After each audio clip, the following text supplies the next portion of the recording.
Salut à tous, aujourd'hui on se retrouve pour parler de cette très grande boîte qui s'appelle Too Many Bones. Too Many Bones, c'est un jeu d'Adam et Josh Carlson, c'est un jeu illustré par Anthony Le Tourneau, c'est édité en tout cas pour la version francophone qui nous arrive par Lucky Duck Games, et je remercie au passage Lucky Duck Games qui sponsorise cet épisode. Too Many Bones, c'est un jeu de rôle qui s'appuie sur un système de dés, je vais vous en parler, ne vous inquiétez pas. C'est un jeu qui peut se jouer tout seul, donc en solo ou jusqu'à 4 joueurs en coopératif. C'est un jeu recommandé pour des joueurs à partir de 12 ans et les parties peuvent être assez longues, il faut le dire.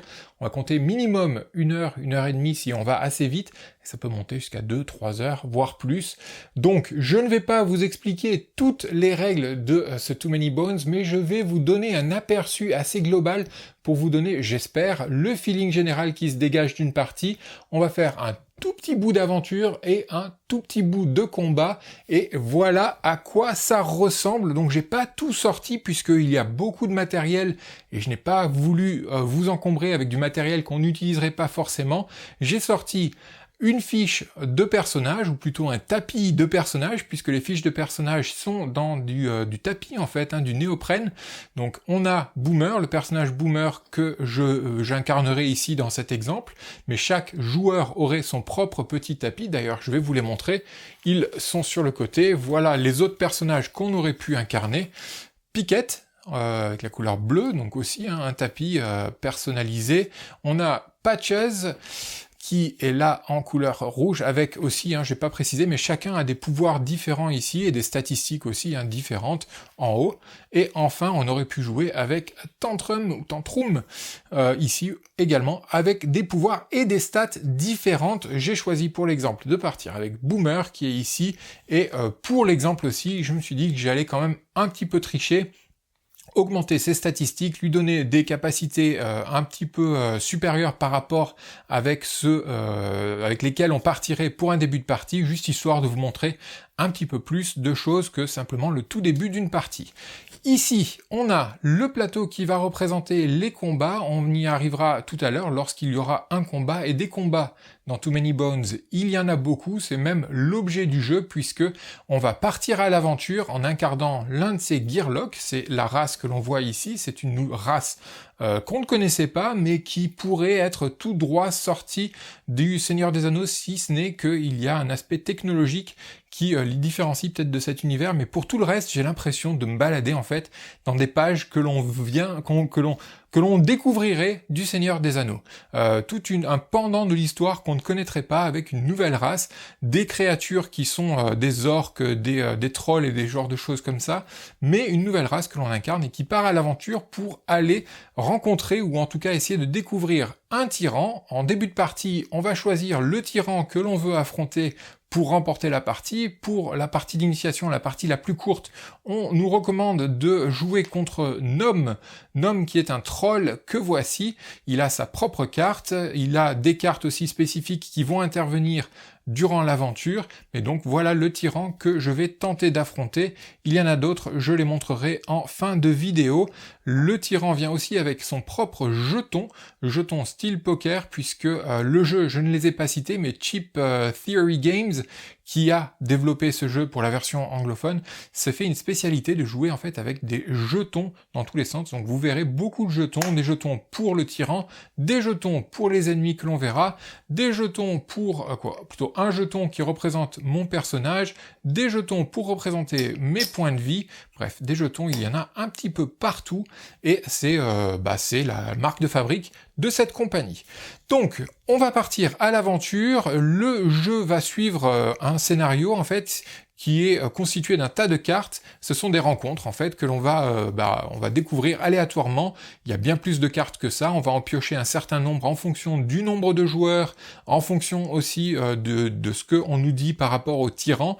On va mélanger tout ça et ça va nous faire un paquet de cartes rencontres avec des petites aventures que l'on va suivre au fil des jours. Puisque pour arriver à battre ce tyran, on retourne sur la carte du tyran de Nom, on nous dit que je dois le battre avant la fin du 8e jour, c'est inscrit ici, donc j'ai 8 jours pour arriver jusqu'à ce tyran et le battre. À chaque jour, on va tirer une nouvelle carte rencontre et on va essayer d'obtenir des points qui vont nous permettre d'améliorer son personnage pour devenir de plus en plus puissant au fil des combats jusqu'à ce que l'on soit assez puissant pour aller rencontrer ce gnome. Pour pouvoir le rencontrer, je l'ai dit, il faut pour pouvoir le rencontrer, on peut le rencontrer à n'importe quel moment, on peut se dire je suis prêt, j'y vais, je l'affronte, il faut le battre avant la fin du 8e jour, mais pour pouvoir le rencontrer, il faut avoir 6 points de, je crois que c'est des points de compétence, je sais plus exactement le nom, mais en tout cas 6 de ces points, et pour l'instant, ça ce sont les cartes que j'ai déjà parcourues, j'ai déjà fait 4 tours de jeu, 4 journées, et j'ai obtenu ces genres de récompenses, donc j'ai 6 points de compétence, et il faudrait que j'arrive jusqu'à 6 pour pouvoir avoir accès en fait à cet ennemi, à ce tyran. Pour l'instant, je n'en ai que 4. On verra ce qui va se passer, on va se lancer tout de suite et j'expliquerai les concepts au fur et à mesure de la partie. Donc une nouvelle journée commence, je bouge le petit compteur, vous voyez c'est d'ailleurs aussi un jeton ici, jusqu'à 5, la journée 5 débute. Et débute comment? Débute par une rencontre, donc on va lire, je ne vais pas le lire, je vais vous résumer ce qui se passe. En gros, notre équipe, ou si je joue tout seul, ici, arrive dans un canyon, et on va me donner un choix, il y a toute une petite histoire, hein. On arrive dans un canyon, il peut y avoir une embuscade, et je retourne la carte à chaque fois, et j'ai toujours un choix à faire entre 2 propositions, et l'équipe va choisir laquelle il veut suivre. On lit toutes les propositions jusqu'au bout, il n'y a pas de surprise, et l'équipe décide s'il veut faire le choix A ou le choix B, sachant que chaque choix va proposer des récompenses. Ici, si je fais le choix A, je pourrais gagner 1 point de compétence et aussi 1 point d'entraînement qui me permettrait d'améliorer mes compétences sur mon personnage. Si je choisis l'option B, je ne gagnerai qu'un point d'entraînement pour améliorer mon personnage. Et si je réussis le choix A ou le choix B, je gagnerai en plus les récompenses ici, à savoir encore 1 point d'entraînement et un coffre qui me donnera du butin avec du matériel supplémentaire. Par exemple, ici, j'ai déjà découvert ces 2 objets durant des aventures précédentes. J'ai découvert des baies qui me permettent de restaurer 3 points de santé durant un combat, ou alors ici c'est 3 points pendant un combat ou 5 points si je les utilise en dehors d'un combat, et ici ça me permet de gagner de l'initiative. L'initiative c'est un concept que l'on verra pendant la bataille. Donc à moi de choisir, en gros j'arrive dans un canyon et on me dit soit je fonce en gros tête baissée et je tombe dans une embuscade, ou alors je peux sortir des cordes et aller prendre de la hauteur pour essayer de voir ce qui m'attend et prendre des ennemis par surprise. Alors, je pense que je vais choisir directement, je vais choisir la deuxième option, tant pis pour le point de compétence, je vais choisir la deuxième option et je vais donc prendre des cordes, je monte en hauteur, j'ai un avantage certain puisque je vois les ennemis qui vont arriver, et la carte me dit qu'il y a effectivement des ennemis. Je ne vais pas forcément vous lire tout ce qu'il y a, simplement elle me dit que je vais constituer une file d'ennemis, ou en tout cas une équipe d'ennemis que je vais placer sur le plateau combat. Je ne vais pas rentrer dans tous les détails, simplement qu'on me dit d'utiliser le système qui est en anglais, ici c'est la version anglaise, hein, Baddie Points. Les Baddie Points, ce sont les points de méchants, et on les calcule en fonction du nombre de joueurs multiplié par le nombre qui correspond à la journée, donc 1 fois 5, donc je suis déjà à 5 pour les ennemis, et la carte me dit d'ajouter 2 points à ce total, donc je suis à 7 pour les ennemis. Donc je vais prendre les jetons qui correspondent à cela. J'ai des jetons pour les ennemis de valeur 1, de valeur 5 et de valeur 20. Là aussi, les jetons ont été pris dans la boîte en fonction du tyran. Le tyran me dit exactement quel type d'ennemi va intervenir dans cette aventure. On va les mélanger en fonction de leur valeur, 1, 5 ou 20, et là je dois atteindre une valeur de 7, donc je vais prendre un jeton de 5 et 2 jetons de 1 pour avoir une valeur de 7. Donc je vais avoir ces ennemis, et les ennemis, quels sont-ils? Alors on va déjà mettre le jeton valeur 5 en haut, c'est toujours le jeton de plus haute valeur que l'on met au-dessus de la file, et on va les révéler un à un. Donc voilà à quoi ressemble un jeton ennemi, avec une illustration de l'ennemi, de son niveau de santé, son niveau d'initiative, le nombre de dés qu'il va lancer pour les attaques, le nombre de dés pour sa défense. tout un tas d'informations, comment il se déplace, quel type d'ennemi c'est, et en fonction de ça, on va prendre le jeton. Donc le premier ennemi que l'on vient de révéler, c'est celui-là.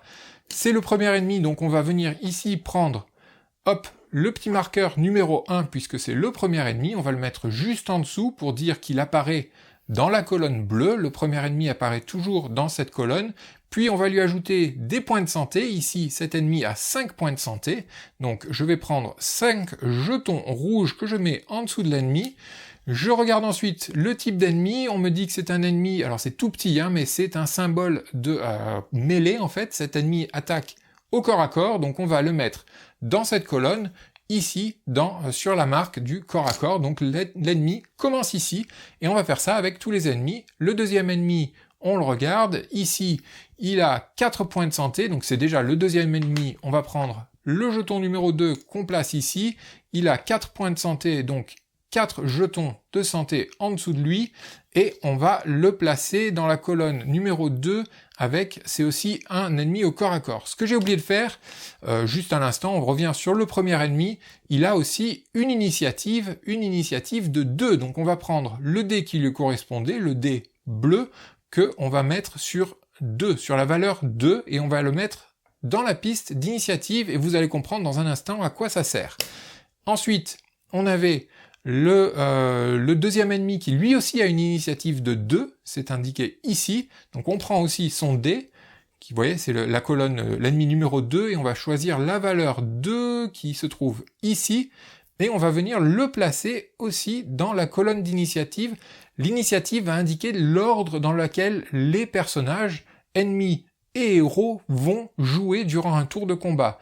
Pour l'instant, les deux ennemis ont une initiative de 2, donc ils sont au même niveau, il n'y a pas d'ennemis qui passeraient l'un avant l'autre puisqu'ils ont la même initiative, sauf que le cas des égalités est brisé par l'ordre d'apparition, et c'est toujours le petit numéro de colonne qui prime, donc on va le garder comme ça, d'abord la colonne bleue, puis la colonne violette, donc on le garde l'ordre d'initiative comme ceci, et il y avait un troisième ennemi qui lui est comme ceci, un genre de dragon on va dire, qui a donc le jeton numéro 3, puisque c'est le troisième ennemi qui apparaît, il a 3 points de vie, donc 3 jetons que je viens placer en dessous de lui, et son initiative est ici, est à 6, donc on va mettre, c'était déjà sur 6, et les plus hautes initiatives commencent, donc ça serait comme ça pour les ennemis.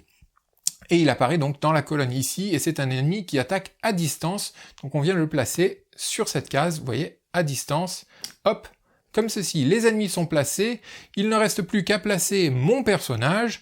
Je suis un personnage qui attaque à distance, donc je peux choisir là où je veux me placer sur l'une de ces 4 cases. Par exemple, on va se placer ici, dans le coin, et j'ai mon propre dé d'initiative que celui-ci je dois lancer, puisque ça déterminera mon initiative dans cette partie. J'aurais pu le lancer en fait dans la piste de dés. J'ai une piste de dés, autant m'en servir trop tard. J'ai fait 5, donc j'ai une initiative de 5, je viens glisser mon petit dé qui représente mon ordre de tour. Voilà l'initiative. Le premier round, R1 pour le R round 1, l'initiative des personnages impliqués dans le combat. D'abord, ce sera le personnage, c'est un ennemi de couleur jaune, donc c'est ici, puis ça sera à moi, Boomer, puis ça sera à cet ennemi, puis ça sera à cet ennemi de jouer, et voilà l'ordre de tour. Donc la bataille peut commencer, c'est donc à l'ennemi ici de jouer, on regarde son petit jeton, toutes les informations sont indiquées ici, c'est un personnage qui attaque à distance, donc il ne va pas se déplacer, il va par contre attaquer avec le nombre de dés d'attaque qui est indiqué ici, c'est une attaque avec un seul dé, mais il a aussi un petit pouvoir qui s'appelle Engulf.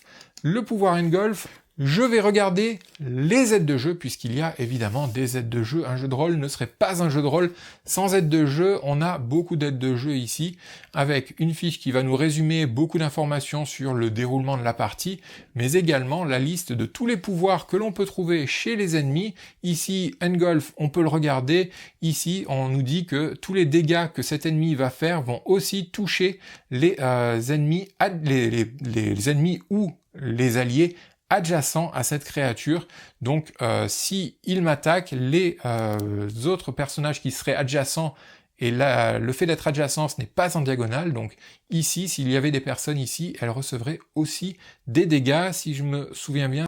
C'est ça. Donc il a ce pouvoir d'attaquer, et son attaque, en fait, c'est comme si c'était du feu qui se répandait sur les cases adjacentes. Donc il lance un seul dé de combat, les dés de combat, ils sont ici, et les dés de défense aussi d'ailleurs. Les dés de combat, ce sont les dés blancs, la défense, ce sont les dés oranges. Il n'a pas de défense, il a simplement un dé de combat. On va le lancer, et on voit le résultat. Il fait une touche, donc il me fait perdre 1 point de dégâts. Du coup, puisque je ne riposte pas, je perds 1 point de vie, j'enlève un jeton, tout simplement. C'était le tour de cet ennemi. Donc pour l'indiquer, je mets le dé ici, et on passe à moi. Moi, qu'est-ce que je peux faire? Je regarde mes statistiques indiquées par ma fiche ou mon tapis de personnage. Je ne me suis pas vraiment attardé dessus, mais on voit que j'ai un niveau de santé qui est égal, en début de partie est égal à 3, je l'ai augmenté à plus 2, donc je suis à 5. Ici en dextérité, je suis à 5 aussi, j'ai une attaque qui est égale à 4, ma défense elle est restée à 2, puis j'ai tout un tas de petits pouvoirs ici que je peux utiliser aussi. Alors, qu'est-ce que je vais faire, sachant que la dextérité est celle qui me guide dans tout ce que je peux faire. Je peux me déplacer, mais chaque pas me coûterait 1 point de dextérité, et j'ai une dextérité de 5. La dextérité va guider les actions que je peux faire, à la fois les déplacements, mais également le nombre de dés que je peux lancer. Actuellement, si je reste sur place, je peux lancer jusqu'à 5 dés, puisque ma dextérité est à 3 plus 2, 5. Et je pense que c'est ce que je vais faire, puisque je peux attaquer à distance, autant rester là où je suis, ne pas aller les titiller trop, et les attaquer à distance, et je peux lancer jusqu'à 5 dés. Alors mon attaque est à 4, donc techniquement je pourrais utiliser 4 dés pour attaquer, puisque j'ai 4 en attaque, et je peux me défendre avec 2 dés. Problème, si j'utilise tout ça, je suis à 6, alors que ma dextérité n'est qu'à 5, donc c'est à moi de choisir ce que je veux faire, soit en utilisant que l'attaque et la défense, par exemple 3 dés d'attaque et 2 de défense, ou alors 4 dés d'attaque et 1 de défense, mais je peux aussi regarder ce que j'ai ici et voir si je veux lancer des pouvoirs. Je peux lancer une grenade, je peux, puisque Boomer je ne l'ai pas précisé, mais c'est un personnage qui est vraiment concentré sur la fabrication de grenades et donc peut attaquer à distance avec des grenades en plus de ses attaques normales, où je peux aller chercher des parties en utilisant ces dés ici, je pourrais aller chercher des petites pièces pour fabriquer de nouvelles grenades. Actuellement, j'ai un compteur de grenades qui est égal à 2, donc je pourrais envoyer jusqu'à 2 grenades. Si j'utilise ce dé, ça me fait basculer mon compteur de 2, il passe à 1. C'est un compteur de grenades, donc il y a beaucoup de petites subtilités en fait avec son plateau. En fait, je reviendrai sur ce plateau après. Je reviens à mes 5 dés que je peux lancer avec la dextérité. Pour l'instant, je vais simplement rester là. Je vais essayer de bourriner le plus possible. Donc, j'ai une attaque de 4. J'utilise 4 dés. J'ai une défense qui est égale à 2, mais je ne peux pas utiliser toute ma défense. Je vais utiliser qu'un seul dé de défense. C'est peut-être une erreur. On va voir. Je lance tout ça et ça me donne... Mes attaques sont égales à 4. Donc, j'ai 4 points d'attaque. J'ai oublié de choisir une victime. On va dire que je choisis la cible qui est la plus proche de moi, qui est ici. Donc, j'ai une attaque de 4. Et en défense, je n'ai pas fait une défense. J'ai lancé un dé qui se traduit par des ossements. Et les ossements sont très importants dans le jeu. D'où le titre du jeu, Too Many Bones. On va d'abord s'occuper de l'attaque. Je lance l'attaque ici sur ce personnage et je lui fais perdre 4 points de vie. Il n'a rien pour se défendre, je crois que c'en est fini pour lui. 4 points de vie, ouais, il avait 4 points de vie, donc le personnage est mort, l'ennemi est simplement mort, on va retirer son jeton. Tout ça, ça revient. S'il y avait d'autres ennemis qui n'avaient pas pu rentrer en jeu puisque il n'y avait pas eu de place, c'est que un maximum de 4 ennemis à la fois. S'il y avait eu un 5e, alors il serait rentré à ce moment-là, puisqu'un nouveau jeton venait de se libérer, et un nouvel ennemi aurait pu entrer sur le champ de bataille. Ce n'est pas le cas. On enlève son dé, puisqu'il ne va pas jouer, et c'était pour mon attaque. Par contre, je reviens à ce dé de défense. Qu'est-ce que je peux faire de ce dé? Soit je dis, il se passe rien, tant pis, je l'utilise pas, ou alors je l'utilise pour remplir ce petit compteur. Vous voyez qu'il y a 5 espaces ici qui s'appellent en anglais Backup Plan. Je ne sais pas comment ça va être traduit en français, si c'est le plan B, si c'est le plan de secours. En tout cas, c'est dans cette veine. Et je peux placer un dé ici pour remplir ce compteur et débloquer des pouvoirs. Par exemple, ici, le premier pouvoir, il s'appelle Throw Odds, il coûte un seul dé pour être activé, et si je l'active, je peux faire perdre un point de vie à l'ennemi que je viens de cibler. Il y a d'autres pouvoirs qui peuvent s'activer, et si j'ai 6 dés, il n'y a pas la place pour mettre un 6e dé, mais si j'y arrive à accumuler jusqu'à 6 dés, que je dépense tous mes dés d'un coup, alors mon personnage, lui, gagne une nouvelle capacité. On retourne son jeton pour l'indiquer, je ne sais pas si vous voyez, mais il y a des étoiles autour pour dire qu'il a gagné cette capacité, et on regarde sur son petit plateau ici, ma capacité, je le disais, Boomer, elle cherche des parties pour constituer des nouvelles grenades. Si elle a débloqué son Innate plus 1, c'est ce que je viens d'expliquer ici, alors à chaque fois qu'elle va trouver des parties de grenades, pour constituer une grenade, elle trouve une partie de plus, ce qui peut être très pratique pour fabriquer plus de grenades et être donc plus efficace sur le champ de bataille. Alors, je viens de jouer, donc mon dé, on l'enlève, et on passe au suivant. Le suivant, c'est cet ennemi. Pareil, on regarde son jeton. Alors lui, il est un petit peu plus fort. Il a aussi des pouvoirs thick skin, ce qui veut dire à 1, ce qui veut dire que quand je le tape, ma force d'attaque est réduite de 1. Sa peau très épaisse protège un petit peu cet ennemi. Et si lors de son jet de dés, il obtient des ossements, alors il active le pouvoir Taunt, qui est un pouvoir pour attirer, comment on dit en français, Taunt, c'est, je me rappelle plus le mot, c'est pas grave, je l'afficherai en bas de l'écran, c'est pour provoquer l'adversaire, et donc mon équipe devra forcément l'attaquer si elle se trouve à côté. On n'en est pas là, on regarde simplement la valeur qu'il a, donc 3 dés d'attaque, 2 dés de défense, on va faire son jet de dés, 3 dés d'attaque, 2 dés de défense, on lance tout ça dans la piste de dés, hop, et on regarde ce qui se passe. Forcément, il attaque normalement le joueur le plus fort, je suis tout seul sur le plateau. Ah mais non, qu'est-ce que je dis? Mais non, j'oubliais, il n'attaque pas du tout cet ennemi, puisque c'est un ennemi qui se bat au corps à corps, c'est indiqué ici. Donc lui va se déplacer, et les ennemis se déplacent toujours de 2 s'ils le peuvent, et ils vont essayer de cibler. Là, c'est l'ennemi le plus fort, mais parfois ça serait l'ennemi le plus faible, et ils ne peuvent pas se déplacer en diagonale. Donc, il va se déplacer, il va faire 1, et il va toujours prendre le chemin le plus court. 1, alors il pourrait aller là ou là, on va le mettre ici, et il ne peut pas m'attaquer, même s'il était allé ici, il ne pouvait pas m'attaquer, donc il vient ici, et il ne peut pas m'attaquer. Par contre, il peut bien lancer ses dés de défense. Donc il ne lance pas ses dés d'attaque, mais il lance ses dés de défense. Et il a fait une défense de 2. Alors les 2 dés viennent sur lui pour indiquer qu'il se protège de 2. Donc il faudra d'abord que je le tape pour faire tomber ces 2 points de défense avant de pouvoir l'attaquer, sachant qu'il a aussi le pouvoir thick skin à 1, donc il faut que j'ai au moins une attaque de 4 pour lui enlever 1 point de dégâts pour l'instant.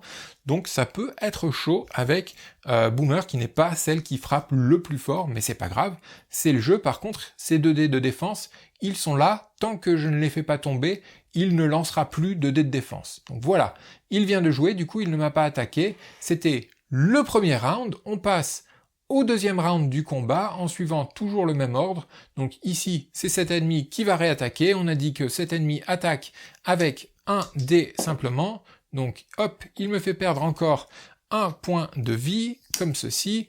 Hop, c'était simplement ce qu'il vient de faire. Donc ça repasse à moi. Pour vous montrer comment ça marche, je vais lancer cette fois-ci... Est-ce que je me déplace? Je pourrais me déplacer assez loin. Disons que j'ai toujours une dextérité de 5, je pourrais faire 1, 2, 3, mais cet ennemi me rattraperait tout de même. Hein. 1, 2, il serait tout de même à côté de moi. Donc ça n'a pas vraiment d'intérêt de me déplacer, en tout cas pas pour le fuir, donc c'est pas la peine que je me déplace. Je garde ma dextérité pour lancer plus de dés. On va lancer 3 dés d'attaque, on va en lancer 1 de défense, et on va en lancer 1 pour... Est-ce que je lance ma grenade? Ça c'était à 2, hein. J'avais 2 grenades. Je peux lancer ma grenade, ou je vais lancer que 2 d'attaque, ma grenade, et je vais essayer de chercher des nouvelles parties pour constituer des nouvelles grenades. Donc je lance tout ça. Alors, j'ai pas frappé, hein. J'ai essayé de frapper cet ennemi aussi, je l'ai pas signalé, mais dans ma tête c'était clair, je voulais taper sur cet ennemi. J'ai fait 2 ossements qui viennent rejoindre directement ici. On va s'occuper de ma défense, j'ai fait 1 en défense, donc mon dé, je peux soit l'abandonner, soit le mettre ici, pour indiquer que j'ai une défense déjà de 1, c'est toujours ça de prix. Qu'est-ce qui se passe ici? Alors, ici, j'ai trouvé 2 parties pour commencer à constituer une grenade, donc je les place ici, il me faut ensuite des parties comme ça et des parties comme ça, vous voyez qu'il me faut ce genre de partie, ici ça serait une partie comme ceci, si je l'avais trouvé ça serait ici, si j'avais trouvé ça, hop, je pourrais constituer une grenade en utilisant chacun de ces éléments, donc j'utiliserai tout ceci, le seul élément que j'ai, hop, on l'enlève. Ici, j'utiliserai un de ces 2 éléments, donc ça retomberait à 1. Ici, j'utiliserai un de ces 3 éléments, ça retomberait du coup à 2. Et par contre, j'aurai une grenade supplémentaire comme ceci. Voilà comment ça fonctionne. Par contre, c'est pas ce que j'ai fait, c'est pas grave, c'est simplement pour l'exemple. J'étais à 2 grenades, j'ai lancé ma grenade qui a fait un dégât de 4 sur cet ennemi, donc j'ai lancé une grenade, je n'ai plus qu'une seule grenade, on va le remettre en fait comme c'était, juste pour pas être trop confus dans sa tête. J'ai lancé 4 points sur cet ennemi, ces 2 défenses sautent, donc hop, ça saute, il reste 2 points de dégâts, je lui fais 2 points de dégâts, mais il a Thick Skin qui lui permet de se protéger, il perd finalement qu'un seul point de dégâts, et voilà comment ça fonctionne. On passerait à cet ennemi, on va le faire, hop, et on arrêtera là le combat. Donc ce dé par contre, je l'ai utilisé, je ne peux plus l'utiliser pendant ce combat, il passe sur la partie gauche de mon tapis avec les dés épuisés pour l'instant. Je pourrais regagner tous mes dés épuisés à la fin du combat, que ce soit perdu ou gagné, c'est peu importe, même si on perd un combat, notre personnage est KO, il revient ici, et je peux à la fin d'un jour récupérer tous mes points de vie. Par contre, je perds des choses que j'aurais accumulées là-haut. Là aussi, ce petit compteur que j'essaie de faire grimper, si à la fin du combat, en fait, il se vide automatiquement, donc autant essayer d'utiliser, par exemple, on va le faire, le premier pouvoir qui fait perdre un point de vie à cet ennemi, je pourrais l'utiliser en utilisant un dé ossement, hop, et je lui fais perdre un point de vie supplémentaire. C'est déjà ça de prix, donc on passe cette fois-ci à lui. Lui, il a toujours ses 3 dés d'attaque et 2 dés de défense que l'on lance. Il m'attaque forcément, et il me fait une attaque de niveau 3, et il a 2 de défense, on lui remet ses 2 de défense, il me fait une attaque de niveau 3, donc normalement je devrais perdre 3 points de vie et je serai KO, mais déjà je vais me protéger de 1, donc je perds simplement que 2 points de vie, j'enlève 2 points de vie, il me reste 1 point de vie, et je peux utiliser les baies que j'avais trouvées, que j'utilise en combat, et qui me font regagner 3 points de vie. Ça, c'est défaussé, on l'enlève, et je regagne 3 points de vie. Hop, comme ceci, etc., etc. On continuerait à jouer de tour en tour avec quelques subtilités. Si on arrive au niveau 6, l'épuisement se fait sentir, et à chaque tour, tout le monde, ennemi comme héros, perd 1 point de santé en début de tour, donc ça peut, il y a forcément une fin en combat, c'est pas infini, il y aura forcément une fin. Disons que j'ai réussi à battre cet ennemi, je suis victorieux, je regarde la récompense que je gagne 1 point d'entraînement, un 2e point d'entraînement et une carte coffre. On va piocher directement ce coffre. Hop, c'est une carte au trésor, donc je peux mélanger une carte spéciale qui s'appelle Ebonite Doorway, que je trouve dans le grand tas de cartes, de rencontres, de tout ce qu'on veut. Je prends la carte qu'on me dit, je la mélange à mon tas d'aventures, et c'est une nouvelle rencontre qui interviendra durant mon aventure, tout simplement. Et les points d'entraînement, c'est ça qui va me permettre d'améliorer ma fiche de personnage. Donc j'ai 2 points d'entraînement. Je peux choisir de dépenser 1 point pour améliorer ma vie, par exemple, et c'est une amélioration automatique. Je peux faire la même chose sur ma dextérité, augmenter ma dextérité de 1 si je le souhaiterais. C'est automatique. Pour améliorer son attaque, par contre, il me faut lancer 4 dés. Il faut lancer en fait mon niveau d'attaque, qui est à 4. Je lance mes 4 dés. Là, je n'ai aucun ossement, donc j'ai réussi le test qu'il me fallait pour augmenter mon attaque, si je le souhaitais, de 1. C'est à peu près la même chose pour la défense, simplement on lance 2 dés de défense. S'il y a des ossements, comme c'est le cas, on relance une fois tous les dés qui présentent un ossement, hop, et je n'ai pas eu d'ossement, donc j'ai réussi le test de défense. Je pourrais passer ma défense au niveau supérieur et obtenir 2 plus 1, suivant le prochain test, 2 plus 2, etc., etc. Donc ça marche comme ça. Ensuite, tous les tests qui se trouvent ici, ce sont des réussites automatiques. Je pourrais, et comme c'est ce que j'ai fait plus tôt dans la partie, dire que je veux obtenir la compétence frag, donc j'utilise un des points de compétence pour obtenir cette compétence et obtenir ce dé que je viendrai chercher dans ce petit paquet de dés. Donc tous les dés jaunes ici, ce sont les dés qui correspondent à Boomer, ils sont tous numérotés et ils nous disent exactement ce qu'il faut faire en fonction de ce que l'on lance. Donc on a la fiche de personnage qui est ici pour Boomer avec la description de tous les dés, de toutes les faces, de tous les pouvoirs que l'on peut utiliser avec ce personnage. On a aussi des petites tactiques de débutants pour commencer la partie, savoir où aller. On a la description de tous les pouvoirs que l'on peut activer avec les ossements. On a des précisions sur les différents pouvoirs que l'on a. Et on a ça pour tous les personnages. C'est très complet, avec beaucoup d'informations, mais une fois que l'on a pris le temps d'apprendre à maîtriser son personnage, ça va un peu tout seul, on va le dire. Donc on a d'autres compétences, des fois il y a des flèches, ce qui veut dire que pour obtenir cette compétence, le dé numéro 6, il faudrait que j'ai déjà le dé numéro 5, et ensuite je pourrais avoir celui-là. Pareil ici, si j'ai le dé numéro 9, si j'ai débloqué le dé numéro 9, comme ceci, alors je pourrais éventuellement débloquer le dé numéro 10, comme ceci, et ainsi de suite. Là, il faut celui-là pour avoir celui-là, pour avoir celui-là, ainsi de suite, et ainsi de suite. On va améliorer son personnage, on va enchaîner les combats, les rencontres, jusqu'à obtenir suffisamment de points de compétences ou d'aventure, je sais vraiment plus comment ça s'appelle. C'est l'occasion de montrer le mode d'emploi qui est ici, et qui montre tout le matériel. Donc vous voyez qu'il y a vraiment beaucoup de matériel dans la boîte, avec beaucoup de qualité aussi de matériel, et donc ça s'appelle des points de progrès. Voilà, c'est les points de progrès que l'on gagne. Ici, je ne vous ai pas parlé de plein de choses, il y a notamment des coffres au trésor que l'on peut crocheter grâce à ces dés, on peut tenter de les crocheter si on en trouve, il y a tout plein de jetons ennemis de différentes forces, avec encore des illustrations toujours différentes, hein. Quoi, toujours non. On retrouve des fois les mêmes ennemis, mais on trouve pas mal de types d'ennemis différents. On trouve des tyrans différents aussi. Alors ici c'est un Gearlock, donc l'un de ces personnages, mais c'est une méchante. Donc on peut aller battre ce tyran, on peut aller battre cela. Les illustrations sont vraiment magnifiques. Il y a une direction artistique très particulière, je dois le dire, mais ça me donne vraiment l'impression de voir, en gros, des dessins de production qui auraient servi à créer le film, encore une fois, Le Seigneur des Anneaux, hein. Donc je trouve ça absolument sublime et somptueux. Donc je pense que je vais m'arrêter là. Vous avez eu beaucoup d'informations, mais c'est le système de jeu que je voulais montrer.